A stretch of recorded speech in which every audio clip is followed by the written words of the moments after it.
Mettez un like, abonnez-vous à la chaîne et bon visionnage. Ce que vous croyez savoir sur Paris est probablement faux. Vous imaginez la capitale française comme un lieu éternel, figé dans sa grandeur, n'est-ce pas? Pourtant, avant que la Seine ne traverse cette métropole de lumière, avant que les boulevards ne tracent leurs lignes droites dans la chair de la ville, il n'y avait rien, ou presque rien. Des marécages, des îlots perdus dans les eaux froides, des tribus qui ne connaissaient même pas le mot ville. Comment un tel endroit, hostile et oublié, est-il devenu le cœur battant d'un empire? Qui a décidé que ce lieu méritait de devenir immortel? Qu'ont-ils vu dans cette terre humide que nous ne voyons plus? Et surtout, combien de sang a-t-il fallu verser pour transformer la boue en marbre? L'histoire de Paris ne commence pas avec les rois. Elle commence avec le silence d'une forêt immense qui recouvrait tout. Des chênes géants, des sangliers dans les sous-bois, des loups qui hurlaient la nuit. La Seine coulait déjà, large et capricieuse, formant des îles qu'elle engloutissait ou révélait selon les saisons. Sur l'une de ces îles, la plus stable, la plus protégée, une tribu gauloise s'installa. Ils s'appelaient les Parisis. Leur nom signifiait peut-être les gens du chaudron, ou ceux qui lancent des pierres. Les historiens ne sont même pas certains. Ce qui est certain, c'est qu'ils étaient là bien avant que Rome ne pose les yeux sur la Gaule. Les Parisis n'étaient pas des sauvages ignorants comme Rome aimait le croire. Ils savaient travailler le métal, tisser des étoffes complexes, construire des bateaux capables de naviguer sur les fleuves tumultueux. Leur village principal occupait l'île de la Cité, ce point de passage stratégique où les routes terrestres rencontraient les voies fluviales. Ils frappaient même leur propre monnaie, des pièces d'or portant des chevaux stylisés et des symboles lunaires. C'était une société organisée, hiérarchisée, consciente de sa valeur. Ils commerçaient avec d'autres tribus, échangeaient de l'ambre contre de l'étain, du vin contre des fourrures. Leur monde avait ses règles, ses dieux, ses certitudes. Mais Rome regardait vers le nord. Rome avait faim. Et cette faim-là ne connaissait aucune limite géographique. En moins 52 avant notre ère, Jules César lança sa campagne contre la Gaule. Ce ne fut pas une guerre rapide. Ce fut un massacre méthodique, une démonstration de puissance qui dura 8 années. Les tribus gauloises résistèrent. Elles se battirent avec férocité, brûlant leur propre village pour ne rien laisser à l'ennemi. Les Parisis, eux aussi, choisirent la tactique de la terre brûlée. Lorsque les légions romaines approchèrent de leur île, ils mirent le feu à leur propre cité et détruisirent les ponts. Ils préféraient voir leur monde disparaître plutôt que de le voir tomber intact entre les mains de Rome. César décrivit cette scène dans ses commentaires sur la guerre des Gaules. Il parla de la fumée noire qui montait au-dessus de la Seine, des flammes qui dévoraient les maisons de bois et de chaume. Il nota l'obstination de ces barbares qui refusaient la civilisation. Mais il ne comprit jamais vraiment ce qu'ils détruisaient. Pour lui, ce n'était qu'un obstacle de plus sur la route de la gloire. Pour les Parisis, c'était la fin d'un monde. Rome gagna. Rome gagne toujours. Ou presque. Après la conquête, les Romains ne reconstruisirent pas sur l'île dévastée. Ils préférèrent la rive gauche, là où le terrain était plus stable, plus sec, plus facile à organiser selon leurs principes d'urbanisme. Ils tracèrent un plan en damier, construisirent un forum, des thermes, un amphithéâtre. Ils appelèrent cette nouvelle ville Lutetia, Lutèce, un nom dérivé du mot gaulois signifiant marécage ou lieu boueux. Même dans leur victoire, ils ne purent effacer complètement l'ancien monde. Le nom même de leur création portait la mémoire de ce qui avait existé avant. Lutèce devint une ville romaine typique. Pas la plus grande, pas la plus riche, mais fonctionnelle. Des routes pavées, des aqueducs apportant l'eau des collines environnantes, des thermes où les citoyens venaient se laver et discuter politique. L'amphithéâtre pouvait accueillir jusqu'à 15 000 spectateurs. On y organisait des combats de gladiateurs, des chasses aux bêtes sauvages, des exécutions publiques. Le sang coulait sur le sable pour divertir la foule. C'était la civilisation selon Rome. Les siècles passèrent. Lutèce grandit lentement. Elle n'était qu'une ville parmi d'autres dans la Gaule romaine, moins importante que Lyon ou Narbonne. Mais elle occupait une position stratégique. Les routes commerciales passaient par là. La Seine permettait de transporter les marchandises vers la mer. Petit à petit, la ville s'enrichit. Des villas luxueuses apparurent sur les collines. Des mosaïques décoraient les sols. Des statues ornaient les places publiques. Puis vint le IIIe siècle. Et avec lui, les premières vraies menaces. Les barbares commencèrent à franchir les frontières de l'Empire.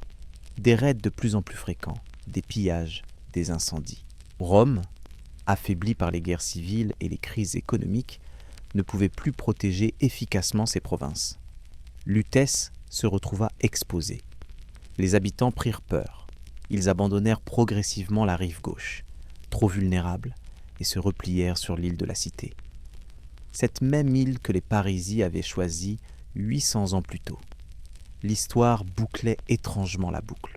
Sur l'île, ils construisirent des fortifications, des murs épais, des tours de guet.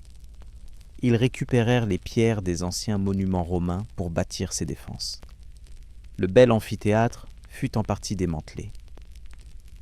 Les colonnes du forum servirent à renforcer les remparts. La civilisation se repliait sur elle-même, cannibalisait son propre passé pour survivre au présent. C'est à cette époque que le christianisme commença à s'implanter vraiment. Avant, ce n'était qu'une secte marginale, persécutée, cachée. Mais au IVe siècle, après la conversion de l'empereur Constantin, la religion du Christ devint officielle. À Lutèce, un évêque nommé Denis tenta de convertir la population. Selon la légende, les autorités romaines le firent décapiter sur la colline de Montmartre. Mais après sa décapitation, Denis aurait ramassé sa propre tête et marché pendant plusieurs kilomètres avant de s'effondrer enfin. À l'endroit où il tomba, on construisit plus tard une basilique qui devint la nécropole des rois de France. Légende ou réalité, peu importe. Ce qui compte, c'est que cette histoire fut racontée, répétée, transformée en mythe fondateur. Denis devint Saint-Denis, patron de Paris. Et la colline de son martyr devint Montmartre, la montagne du martyr. Au Ve siècle, l'Empire romain se disloqua définitivement. Les barbares ne se contentaient plus de raids. Ils s'installaient, fondaient des royaumes sur les ruines des provinces romaines. En 451, Attila et ses Huns déferlèrent sur la Gaule. Ils brûlaient tout sur leur passage. Les villes tombaient les unes après les autres. Lutèce sembla condamnée.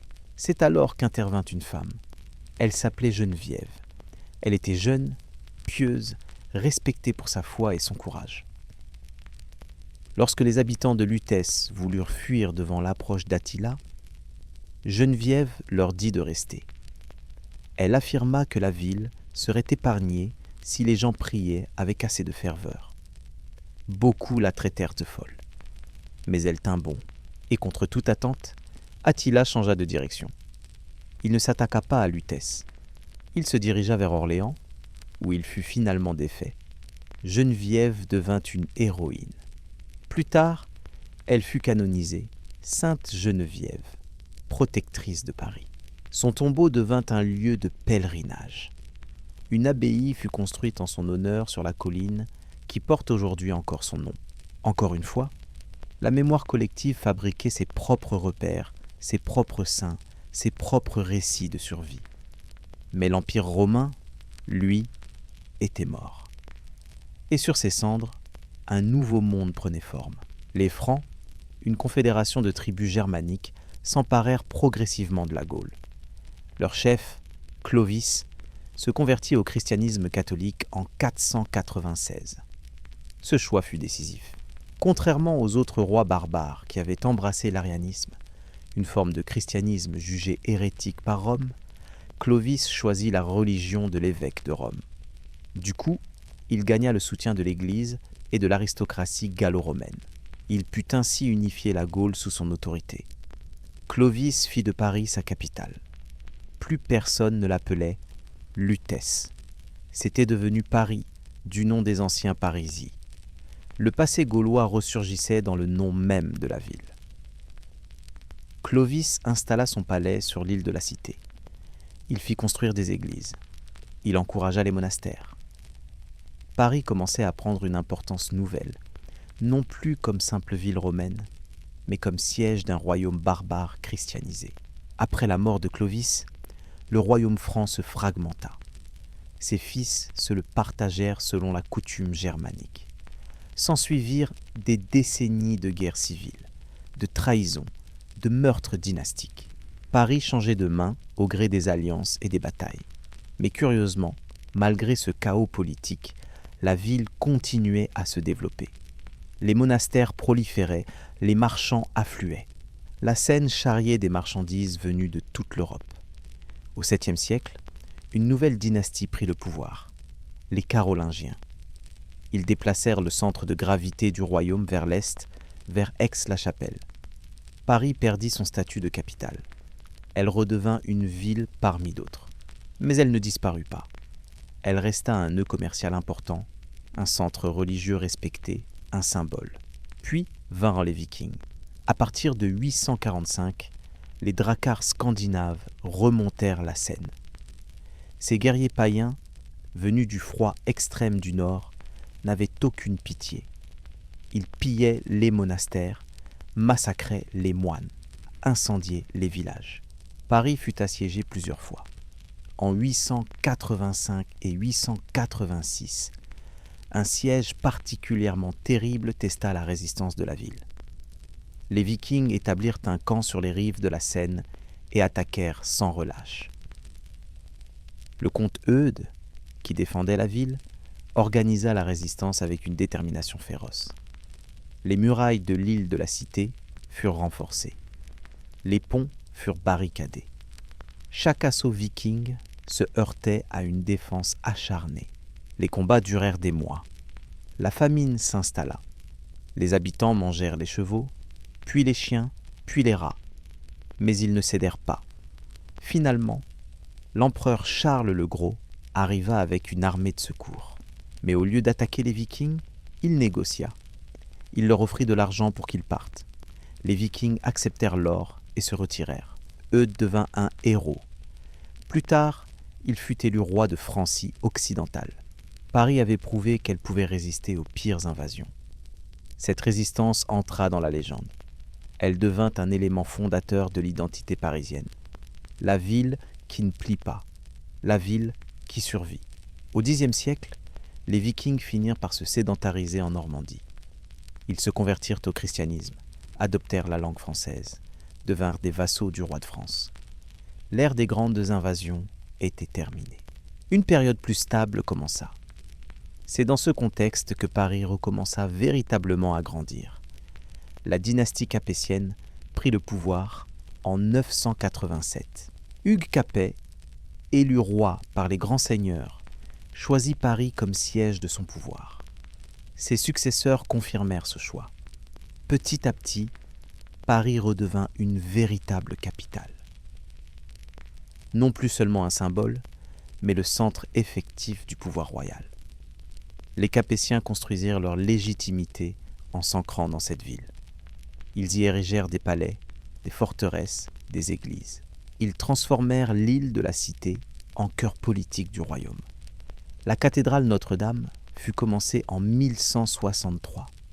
Ce chantier colossal dura presque 2 siècles. Des milliers d'ouvriers, de tailleurs de pierre, de sculpteurs, de charpentiers, de vitriers y travaillèrent.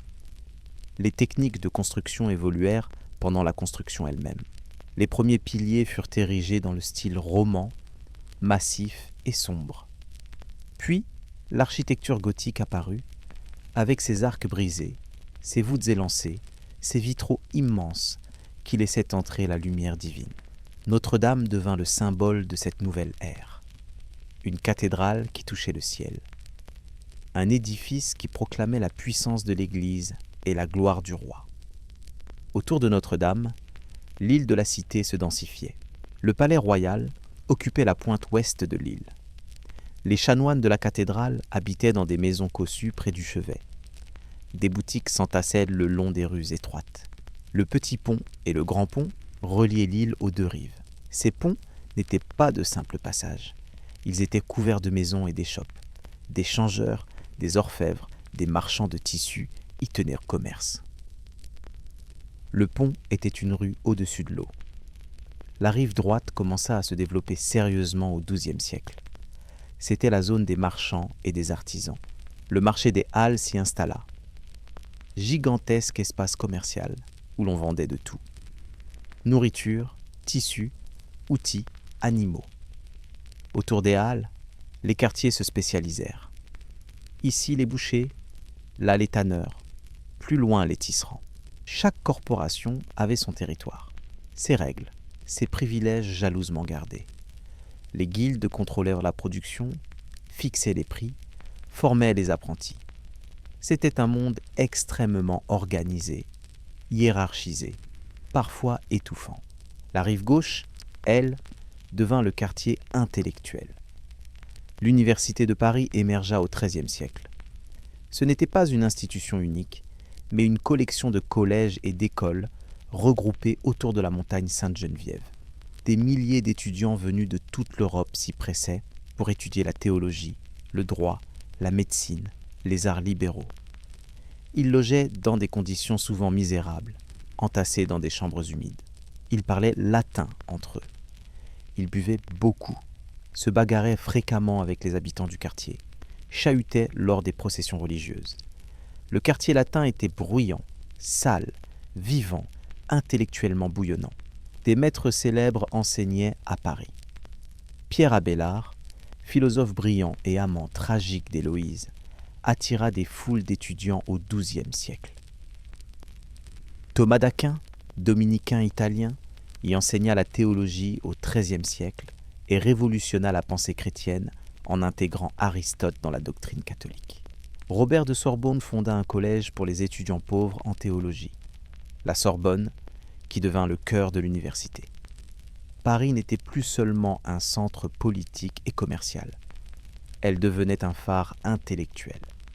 Mais cette croissance avait un prix.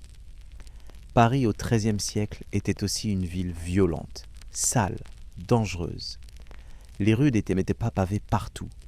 Elles se transformaient en bourbiers dès qu'il pleuvait. Les excréments, humains et animaux, s'accumulaient dans les caniveaux. Les ordures pourrissaient au coin des rues. Les porcs erraient librement, se nourrissant des déchets. Les épidémies éclataient régulièrement. La dysenterie, la fièvre, la lèpre fauchaient les habitants par centaines. Les nuits étaient particulièrement redoutables. Pas d'éclairage public. Les maisons fermaient leurs volets. Les rues tombaient dans une obscurité totale. Les voleurs, les coupe-jarrets, les assassins profitèrent de cette nuit pour agir. Le guet royal patrouillait, mais il était insuffisant. Les bourgeois riches se faisaient accompagner par des serviteurs armés de torches et de bâtons. Les pauvres, eux, ne sortaient tout simplement pas après le coucher du soleil. Le roi Philippe Auguste, qui régna de 1180 à 1223, tenta d'améliorer la situation. Il fit paver les principales rues de Paris. Il construisit une nouvelle enceinte fortifiée qui englobait les faubourgs en expansion. Il fit édifier la forteresse du Louvre sur la rive droite pour protéger la ville d'une éventuelle attaque anglaise. Cette forteresse n'avait rien à voir avec le palais élégant que nous connaissons aujourd'hui. C'était un donjon massif, sombre, menaçant, entouré de douves profondes. Philippe Auguste avait de bonnes raisons de craindre les Anglais.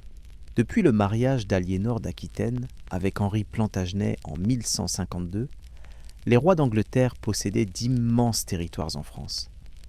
Ils contrôlaient toute la façade atlantique, de la Normandie jusqu'à la Gascogne. Ils étaient techniquement vassaux du roi de France, mais en pratique, ils étaient aussi puissants que lui, parfois plus. Cette situation explosive généra des décennies de conflits. Philippe Auguste passa sa vie à combattre les Plantagenets. Il remporta des victoires importantes. notamment à Bouvines en 1214, où il écrasa une coalition menée par l'empereur germanique et soutenue par les Anglais. Paris profita de ces victoires. Les richesses affluaient. Les prisonniers de guerre étaient rançonnés. Les terres conquises rapportaient de nouveaux revenus au trésor royal. La ville s'embellit. De nouveaux monastères furent fondés. Des hôpitaux ouvrirent leurs portes. L'Hôtel-Dieu, sur l'île de la Cité, accueillait les malades pauvres. Les conditions y étaient épouvantables. Plusieurs malades partagèrent le même lit. Les soins étaient rudimentaires, la mortalité très élevée. Mais c'était mieux que rien. C'était un début de système d'assistance publique. Au XIVe siècle, Paris était devenue la plus grande ville d'Europe occidentale. Elle comptait environ 200 000 habitants. Aucune autre cité chrétienne ne pouvait rivaliser avec elle en taille. C'était une mégapole pour l'époque, un monstre urbain qui dévorait les campagnes environnantes. Chaque jour, des charrettes chargées de grains, de vin, de légumes, de bois, de charbon convergeaient vers Paris. La ville ne pouvait survivre sans cet approvisionnement constant. Une interruption de quelques jours, et c'était la famine. Cette dépendance se révéla dramatique lors de la guerre de Cent Ans. Ce conflit titanesque débuta en 1337 et ne se termina qu'en 1453. Plus d'un siècle de combats intermittents entre la France et l'Angleterre. Les causes étaient complexes. Succession dynastique, rivalité territoriale, ambition commerciale. Mais les conséquences furent dévastatrices pour le royaume de France. Et Paris, comme toujours, fut au centre de la tourmente. En 1356, le roi Jean le Bon fut capturé par les Anglais à la bataille de Poitiers. Humiliation totale. Le roi prisonnier, emmené à Londres, obligé de négocier une rançon colossale. Pendant son absence, la France sombra dans le chaos. Le dauphin Charles tenta de gouverner, mais il était jeune, inexpérimenté, contesté. À Paris, les bourgeois menés par Étienne Marcel, prévôt des marchands, tentèrent de prendre le pouvoir. Ils voulaient même contrôler les finances royales, limiter l'autorité du dauphin, transformer le royaume en une sorte de monarchie contrôlée par les riches marchands.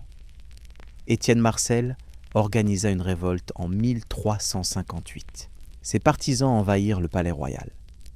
Ils massacrèrent 2 proches conseillers du dauphin sous ses yeux. Ils forcèrent Charles à porter le chaperon rouge et bleu, couleur de la ville de Paris, en signe de soumission. Pendant quelques mois, Marcel contrôla effectivement Paris, mais il alla trop loin. Il négocia avec les Anglais, avec les Jacques révoltés de la campagne, avec tous les ennemis du pouvoir royal. Les Parisiens, même ceux qui l'avaient soutenu au début, commencèrent à le craindre. En juillet 1358, Marcel fut assassiné alors qu'il tentait d'ouvrir les portes de Paris aux troupes anglaises. Sa tête fut plantée sur une pique et promenée dans les rues. Le dauphin Charles revint dans Paris. Il pardonna officiellement à la ville. Mais il n'oublia pas. Quelques années plus tard, devenu roi sous le nom de Charles V, il fit construire une nouvelle forteresse à l'est de Paris, la Bastille. Officiellement, elle devait protéger la ville des invasions anglaises. En réalité, ces canons étaient orientés vers l'intérieur, vers Paris elle-même. Le message était clair, la monarchie ne tolérerait plus jamais de révolte urbaine. Pourtant, la guerre continua. Les Anglais ravageaient les campagnes. Des bandes de routiers, mercenaires sans emploi, pillaient et tuaient pour leur propre compte. La peste noire, arrivée en 1348, ressurgissait régulièrement, tuant des milliers de personnes à chaque épidémie. Paris se vida. Les riches fuyaient vers leurs châteaux. Les pauvres mouraient dans les rues. Les champs alentours restaient en friche, faute de bras pour les cultiver. En 1415, la situation empira encore. Le roi Charles VI était fou. Il avait des crises de démence pendant lesquelles il ne reconnaissait personne, hurlait, se prenait pour un autre. Les grands seigneurs se disputaient le pouvoir en son nom. Les Armagnacs et les Bourguignons, 2 factions nobiliaires, se livrait une guerre civile impitoyable. Paris passait d'un camp à l'autre au gré des massacres et des trahisons. Cette année-là, le roi d'Angleterre Henri V débarqua en Normandie avec une armée. À Azincourt, il écrasa les chevaliers français dans une bataille qui resta dans les mémoires comme le symbole de l'humiliation nationale. La fine fleur de la noblesse française périt dans la boue, transpercée par les flèches anglaises. Henri V avança ensuite vers Paris. Il négocia avec les Bourguignons. En 1420, le traité de Troyes fut signé. Charles VI déshéritait son propre fils au profit du roi d'Angleterre. Henri V épousait Catherine de France. Leur fils devait régner sur la France et l'Angleterre réunie. C'était la fin du royaume de France tel qu'il existait depuis Clovis.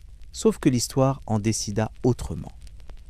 Henri V mourut en 1422. Charles VI mourut quelques mois plus tard. Le fils d'Henri V, encore bébé, fut proclamé roi de France et d'Angleterre. Mais le dauphin Charles, déshérité par son propre père, refusa de reconnaître ce traité. Il se proclama roi sous le nom de Charles VII et établit sa cour à Bourges, dans le centre de la France. La guerre recommença, plus féroce encore. Le royaume était coupé en deux. Paris et le nord étaient occupés par les Anglais et les Bourguignons. Le sud restait fidèle au roi français. Paris, sous occupation anglaise, devint une ville de méfiance et de peur. Les Anglais installèrent une administration efficace, mais détestée. Ils levaient des impôts écrasants. Ils pendaient les opposants. Les Parisiens qui résistaient finissaient dans les cachots de la Bastille, ou pire, décapités sur la place de Grève. La population diminua encore. On parlait de sorcières, de complots, de prophéties. L'atmosphère était oppressante, apocalyptique. C'est dans ce contexte désespéré qu'apparut Jeanne d'Arc. Une jeune paysanne de Lorraine qui affirmait entendre des voix célestes lui ordonnant de libérer la France. Elle convainquit Charles VII de lui confier une armée.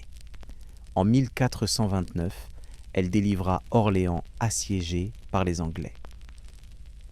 Cette victoire changea tout. L'élan psychologique bascula. Les Français recommencèrent à croire en leur victoire. Charles VII fut sacré à Reims, affirmant sa légitimité face au roi enfant anglais. Jeanne tenta ensuite de reprendre Paris. En septembre 1429, elle lança un assaut contre la porte Saint-Honoré. Mais Paris résista. La ville était trop bien défendue, trop fortifiée, et surtout, ses habitants ne se soulevèrent pas pour l'accueillir. Jeanne fut blessée d'une flèche à la cuisse. L'attaque échoua. Charles VII ordonna le retrait. Paris resterait anglaise encore plusieurs années. Jeanne fut capturée par les Bourguignons en 1430. Ils la vendirent aux Anglais. Un procès pour hérésie fut organisé à Rouen. Elle fut condamnée et brûlée, vive en 1431. Elle avait 19 ans. Mais son sacrifice ne fut pas vain. La guerre tournait progressivement en faveur de la France. Les Anglais perdaient du terrain. Les Bourguignons finirent par se réconcilier avec Charles VII. En 1436, Paris fut enfin reprise par les troupes françaises. Charles VII entra dans la ville. Les Parisiens l'accueillirent avec prudence. Ils avaient trahi, collaboré avec l'ennemi pendant 15 ans. Mais Charles choisit la clémence. Il pardonna officiellement. Il voulait pacifier le royaume, pas alimenter de nouvelles vengeances. Paris redevenait française, mais elle était exsangue, ruinée, déprimée. La reconstruction prit des décennies. La guerre de Cent Ans ne se termina officiellement qu'en 1453, avec la victoire française à Castillon. Les Anglais ne conservaient plus que Calais sur le continent. Le royaume de France était enfin réunifié. Mais le prix payé était monstrueux. Des régions entières étaient dévastées, des villes rasées, des campagnes désertées. Il fallut une génération pour que la population revienne au niveau d'avant-guerre. Paris profita cependant du renouveau.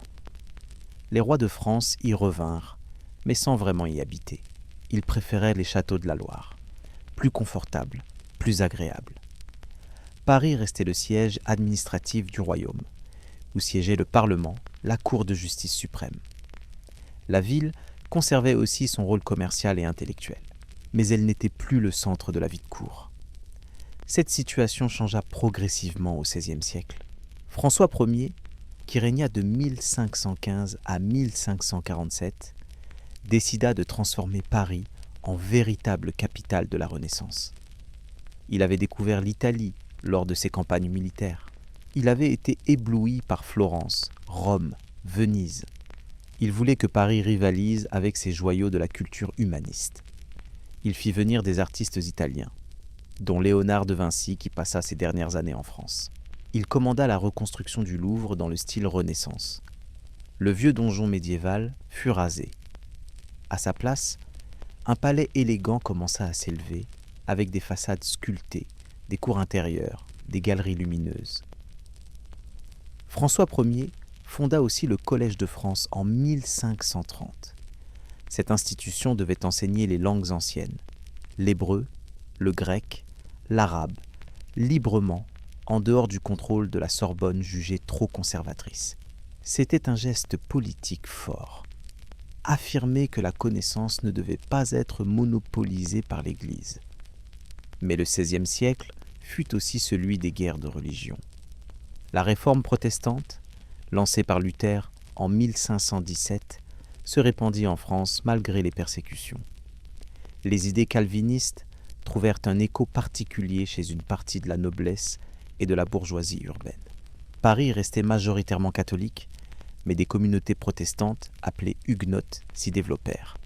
Les tensions montèrent. Des émeutes éclataient régulièrement. Des protestants étaient lynchés. Des catholiques étaient assassinés. Le royaume glissait vers la guerre civile. En 1562, le massacre de Wassy déclencha le conflit ouvert.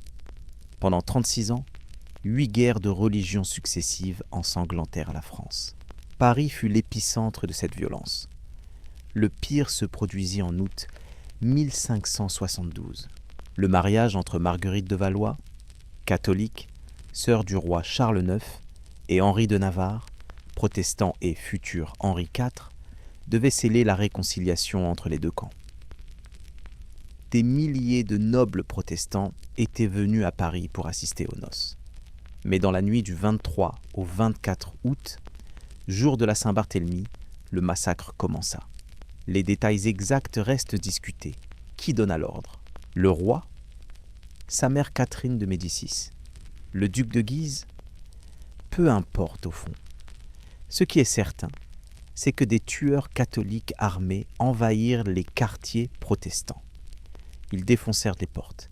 Ils massacrèrent des familles entières. Ils jetèrent les corps dans la Seine. Le fleuve charria pendant des jours des cadavres gonflés.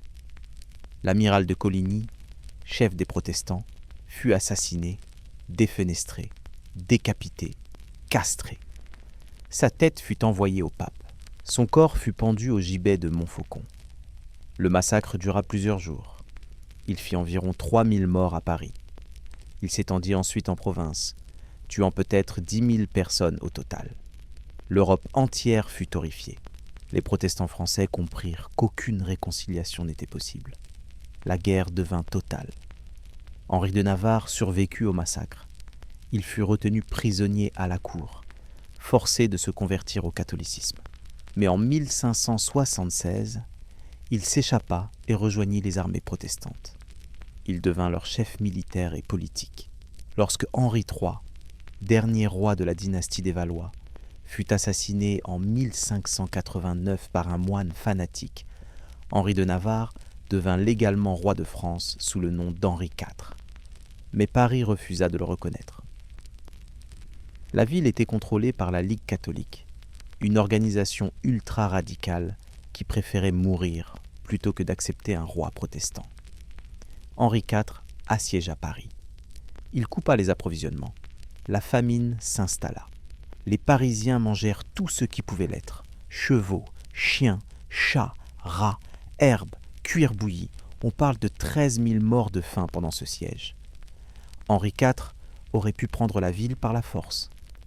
Mais il voulait régner sur un royaume pacifié, pas sur des ruines et des cadavres. En 1593, il prit une décision qui choqua ses alliés protestants, mais qui sauva la France. Il se convertit au catholicisme. Selon la formule célèbre, sans doute apocryphe mais révélatrice, Paris vaut bien une messe. Ce calcul cynique fonctionna. Paris lui ouvrit ses portes en mars 1594. Le roi fit une entrée solennelle dans sa capitale. Il jura de respecter la religion catholique. Il fut enfin reconnu par tous. Henri IV devint un roi populaire. Il pacifie le royaume. En 1598, il signa l'édit de Nantes qui accordait la liberté de culte aux protestants. Il s'attaqua à la reconstruction du pays. Pour Paris, il lança de grands travaux d'embellissement. Il fit achever le Pont Neuf, le premier pont de Paris sans maison dessus, offrant une vue dégagée sur la Seine.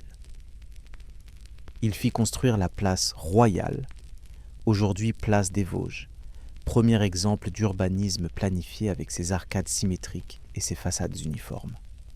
Il prolongea le Louvre, il aménagea les Tuileries, mais en 1610, un fanatique catholique nommé François Ravaillac poignarda Henri IV dans sa carrosse, bloquée dans un embouteillage rue de la Ferronnerie. Le roi mourut presque instantanément. Ravaillac fut arrêté, torturé, écartelé en place de grève. Son supplice dura des heures, mais le mal était fait. Le bon roi était mort. Son fils Louis XIII n'avait que 9 ans. La régence fut assurée par sa mère Marie de Médicis. Elle dilapida les finances, favorisa les Italiens, provoqua des révoltes nobiliaires. Lorsque Louis XIII prit le pouvoir effectif, il s'appuya sur un cardinal rusé et impitoyable, Richelieu. Ensemble, ils brisèrent la puissance des grands seigneurs, affaiblirent les protestants en prenant leur bastion de La Rochelle, engagèrent la France dans la guerre de 30 ans contre les Habsbourg. Paris s'agrandit encore. La population dépassait les 400 000 habitants au milieu du XVIIe siècle. De nouveaux quartiers apparurent. L'île Saint-Louis fut lotie et bâtie. Le Marais devint le quartier aristocratique à la mode. Les hôtels particuliers y poussèrent comme des champignons, avec leurs façades élégantes, leurs cours pavées, leurs jardins secrets. Mais cette prospérité ne profitait pas à tous.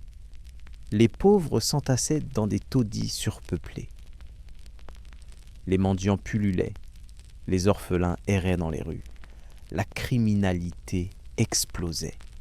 Les autorités répondirent par la répression. Des ordonnances royales interdisaient la mendicité.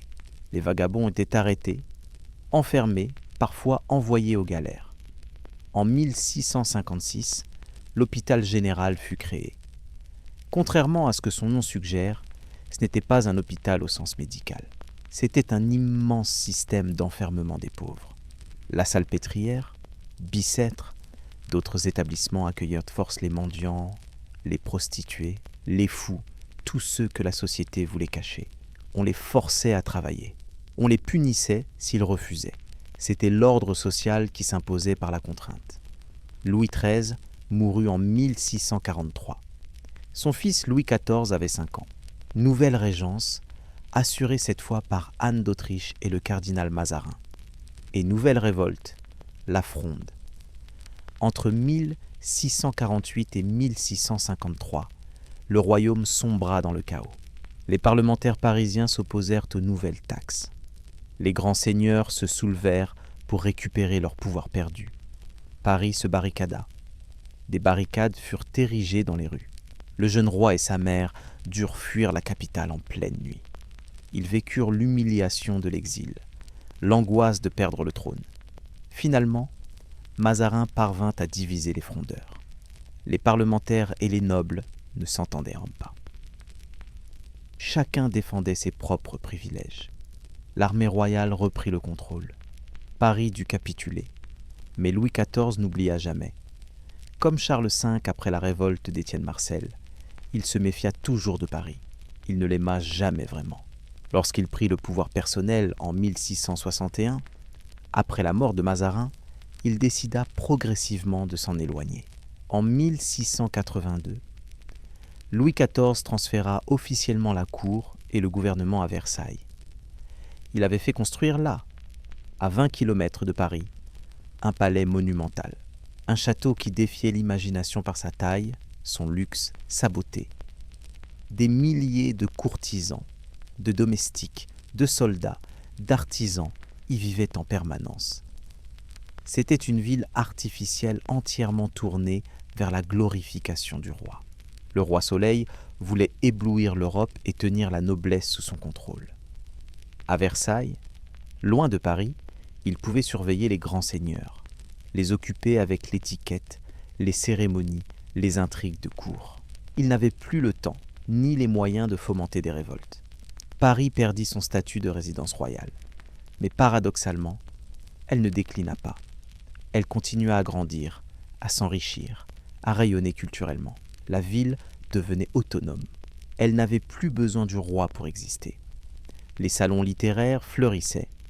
Les philosophes débattaient dans les cafés. Les théâtres affichaient complets. Molière, Racine, Corneille triomphaient sur les scènes parisiennes. La Comédie Française fut fondée en 1680. L'architecture se transforma. Les remparts médiévaux furent détruits et remplacés par de larges boulevards plantés d'arbres. Le mot boulevard vient d'ailleurs du néerlandais bolwerk, qui signifie rempart. Ces nouveaux boulevards offraient des espaces de promenade, de commerce, de sociabilité. Paris s'ouvrait, respirait mieux, des places monumentales furent aménagées. Place Vendôme, place des Victoires. Elle célébrait les victoires militaires du roi, même absent. Le XVIIIe siècle fut celui des Lumières. Paris devint la capitale intellectuelle de l'Europe. Voltaire, Diderot, Rousseau, d'Alembert, Montesquieu, tous critiquèrent l'ordre établi, défièrent l'Église, remirent en question les certitudes. L'encyclopédie, entreprise colossale dirigée par Diderot et d'Alembert, rassemblait toutes les connaissances humaines. Elle affirmait que la raison devait triompher de l'obscurantisme, que le progrès était possible, que l'homme pouvait transformer le monde. Ces idées circulaient dans les salons aristocratiques et bourgeois. Les femmes jouaient un rôle central dans cette vie intellectuelle. Madame de Tencin, Madame Geoffrin, Madame du Deffand tenaient des salons célèbres où se croisaient écrivains, philosophes, artistes, diplomates. On y discutait littérature, politique, science. C'était un monde raffiné, élitiste, mais ouvert aux idées nouvelles. Pendant ce temps, Paris continuait à se transformer physiquement. La population atteignait 600 000 habitants au milieu du siècle. La ville débordait largement des anciennes fortifications.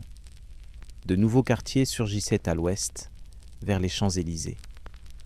Le faubourg Saint-Germain devenait le quartier aristocratique par excellence. Des hôtels particuliers somptueux y étaient construits, avec leurs façades néoclassiques, leurs jardins à la française, leurs salons dorés. Mais là encore, cette prospérité masquait une misère profonde. La majorité des Parisiens vivaient dans la pauvreté. Les ouvriers travaillaient 15 heures par jour pour des salaires de misère. Les femmes et les enfants étaient exploités sans pitié. Les conditions de logement étaient épouvantables. Familles entières entassées dans une seule pièce, sans eau courante, sans installation sanitaire. Les épidémies de typhus, de dysenterie, de variole tuaient régulièrement. Le pain constituait l'essentiel de l'alimentation populaire. Quand son prix augmentait, c'était la catastrophe. Les émeutes éclataient. La foule pillait les boulangeries. Les soldats tiraient sur la foule. Des morts, des blessés. Puis le calme revenait jusqu'à la prochaine crise. Ce cycle se répétait depuis des siècles. Mais au XVIIIe siècle, quelque chose changeait. Les idées des Lumières avaient diffusé dans toutes les couches de la société. Les gens ne se contentaient plus de survivre. Ils voulaient comprendre pourquoi ils souffraient. Ils cherchaient des responsables. Louis XV, qui régna de 1715 à 1775, fut de plus en plus impopulaire. On lui reprochait ses maîtresses coûteuses, ses guerres perdues, son indifférence au peuple. Lorsqu'il mourut de la variole, Paris ne pleura pas. Son petit-fils, Louis XVI, hérita d'un royaume endetté, d'une monarchie contestée, d'un système à bout de souffle. Louis XVI n'était pas un tyran. Il était plutôt faible, hésitant, bien intentionné, mais incapable de prendre des décisions fermes. Il tenta des réformes. Il nomma des ministres compétents comme Turgot, Necker, Calonne. Mais chaque tentative se heurtait aux privilèges des nobles et du clergé qui refusaient de payer plus d'impôts. La dette publique explosait. Les intérêts de la dette dévoraient la moitié des revenus de l'État. La banqueroute menaçait. En 1788, Louis XVI convoqua les États généraux pour la première fois depuis 1614. Cette assemblée devait représenter les 3 ordres du royaume, clergé, noblesse, tiers-État. Mais très vite, le tiers-État, représentant la bourgeoisie et le peuple, réclama plus de pouvoir. Il voulait voter par tête et non par ordre. Il voulait une constitution. Il voulait transformer la monarchie absolue en monarchie constitutionnelle. Le roi temporisa, hésita, menaça. En juin 1789, le tiers-État se proclama Assemblée nationale. Louis XVI fit fermer leur salle de réunion. Les députés se réunirent alors dans une salle de jeu de paume à Versailles et jurèrent de ne pas se séparer avant d'avoir donné une constitution à la France. Le roi sembla céder, mais il concentrait des troupes autour de Paris et Versailles. Le peuple comprit qu'un coup de force se préparait. Le 14 juillet 1789, une foule parisienne prit d'assaut la Bastille. Cette vieille forteresse ne contenait que 7 prisonniers. Elle n'avait plus d'importance militaire réelle, mais elle symbolisait le despotisme royal. Sa chute marqua le début de la Révolution. Le gouverneur de la Bastille, de Launay, fut massacré. Sa tête fut promenée au bout d'une pique à travers Paris. Le roi, informé de l'événement, aurait demandé « C'est une révolte ?» On lui aurait répondu « Non, sire, c'est une révolution. » Paris devint le cœur de cette révolution. L'Assemblée nationale abolit les privilèges féodaux. Elle vota la Déclaration des droits de l'homme et du citoyen. Elle confisqua les biens du clergé. Elle réorganisa complètement le royaume. Les provinces furent remplacées par des départements au nom géographique. Les corporations furent supprimées. La liberté économique fut proclamée. C'était une refonte totale de la société. Mais la révolution dérapa. Les modérés perdirent le contrôle. Les radicaux prirent le pouvoir. En août 1792, la monarchie fut renversée. Louis XVI fut arrêté, jugé pour trahison, condamné à mort. Le 21 janvier 1793, il fut guillotiné, place de la Révolution, aujourd'hui, place de la Concorde. Le roi était mort. La République était proclamée. Mais cette République naissait dans le sang. La terreur commença. Les révolutionnaires se divisèrent en factions qui s'entre-déchirèrent. Les Girondins furent éliminés par les montagnards. Robespierre et le Comité de salut public instaurèrent une dictature au nom de la vertu. Toute opposition était qualifiée de trahison. La guillotine fonctionnait sans relâche. Chaque jour, des charrettes transportaient les condamnés vers l'échafaud. Nobles, prêtres, bourgeois, même des révolutionnaires tombaient en disgrâce. Marie-Antoinette fut guillotinée en octobre 1793. Danton, figure populaire de la Révolution, fut exécuté en avril 1794 pour avoir prôné la clémence. Paris vivait dans une atmosphère de paranoïa et de peur. Les dénonciations pleuvaient. Personne n'était à l'abri. Un mot suspect, une remarque ambiguë, et c'était l'arrestation. Les prisons débordaient. On parle de 40 000 exécutions pendant la Terreur dans toute la France, dont environ 2 700 à Paris. La place de la Révolution était gorgée de sang. Les riverains se plaignaient de l'odeur. Cette folie s'arrêta en juillet 1794. Robespierre lui-même fut arrêté et guillotiné le 28 juillet. jour qui passa à l'histoire sous le nom de 9 Thermidor, selon le nouveau calendrier révolutionnaire. Sa chute marqua la fin de la terreur. Une réaction thermidorienne s'installa. Les modérés reprirent le pouvoir. Ils établirent un nouveau régime, le Directoire, qui gouverna de 1795 à 1799. Le Directoire fut une période de corruption et d'instabilité. 5 directeurs se partageaient le pouvoir exécutif. Ils changeaient constamment. Les coups d'État se succédaient. L'économie était désastreuse. L'inflation galopait. Les assignats, papier-monnaie émis par la Révolution, ne valaient plus rien. Les pauvres mouraient de faim. Les riches spéculaient et s'enrichissaient. Une nouvelle classe sociale émergea. Les profiteurs de la Révolution, ceux qui avaient acheté pour rien les biens nationaux confisqués au clergé et aux émigrés. Paris changeait de visage. Les églises fermées servaient de dépôt, de magasin, de théâtre. Notre-Dame devint un temple de la raison, puis un entrepôt à vin. Les statues des rois furent brisées, les croix arrachées. On voulait effacer tout symbole de l'Ancien Régime. Même le calendrier fut changé. L'an 1 commença en septembre 1792.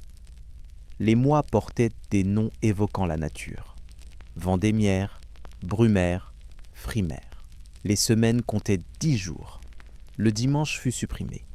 Cette tentative de déchristianisation radicale échoua. Les gens continuaient à compter selon l'ancien calendrier. Pendant ce temps, la France était en guerre contre toute l'Europe. Les monarchies coalisées voulaient écraser la Révolution. Mais les armées révolutionnaires résistaient. Elles étaient animées par un idéal. Elles se battaient pour la liberté, l'égalité, la fraternité. Et elles étaient commandées par de jeunes généraux audacieux. Le plus brillant d'entre eux s'appelait Napoléon Bonaparte. Corse de naissance, formé dans les écoles militaires royales, Napoléon s'était révélé pendant le siège de Toulon en 1793. Ensuite, il écrasa une insurrection royaliste à Paris en octobre 1795 en tirant au canon sur la foule. Puis il mena la campagne d'Italie en 1796 et 1797, enchaînant les victoires spectaculaires. Il devint un héros national. En 1798, il partit conquérir l'Égypte, rêvant de couper la route des Indes aux Anglais. La campagne d'Égypte fut un échec stratégique, mais Napoléon sut transformer l'échec en légende. Il ramena des savants, des artistes, des récits exotiques. Surtout, il comprit que le Directoire était haï et vulnérable. En novembre 1799, le 18 Brumaire, selon le calendrier révolutionnaire, il organisa un coup d'État avec l'aide de son frère Lucien et de plusieurs politiciens. Le Directoire fut renversé. Un nouveau régime fut instauré, le consulat. Napoléon devint premier consul. En 1802, il se fit nommer consul à vie. En 1804, il franchit le pas ultime. Il se fit proclamer empereur des Français. La cérémonie du sacre eut lieu à Notre-Dame le 2 décembre 1804. Le pape Pie VII s'était déplacé de Rome pour bénir le nouvel empereur. Mais au moment crucial, Napoléon prit la couronne des mains du pape et se la posa lui-même sur la tête. Message clair, il ne tenait son pouvoir que de lui-même. Paris devint la capitale d'un empire qui domina l'Europe pendant 10 ans. Napoléon lança de gigantesques travaux d'embellissement. Il voulait faire de Paris la plus belle ville du monde, digne de rivaliser avec la Rome antique. Il fit construire l'Arc de Triomphe pour célébrer ses victoires militaires. Il érigea la colonne Vendôme, inspirée de la colonne Trajane à Rome, fondue avec le bronze des canons ennemis capturés à Austerlitz. Il fit percer de nouvelles rues, il fit numéroter les maisons. Il créa la Banque de France, le Code civil, les lycées, la Légion d'honneur. Il réorganisa l'administration sur des bases rationnelles et efficaces qui existent encore aujourd'hui. Mais Napoléon était d'abord un guerrier. Il passa l'essentiel de son règne en campagne militaire. Austerlitz, en 1805, Iéna en 1806, Friedland en 1807, Wagram en 1809. Victoire après victoire. L'Europe pliait devant lui. Les rois tremblaient. Les peuples oscillaient entre fascination et haine. Napoléon imposait le code civil, abolissait les privilèges féodaux, modernisait les administrations.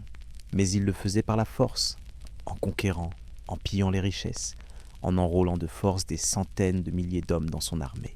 Paris profitait de ses conquêtes. Les œuvres d'art pillées dans toute l'Europe affluaient au Louvre, devenu musée public. L'or coulait à flots. La ville se parait de monuments nouveaux, mais elle payait aussi le prix. Chaque famille perdait des fils, des frères, des maris sur les champs de bataille lointains, en Espagne, en Allemagne, en Russie.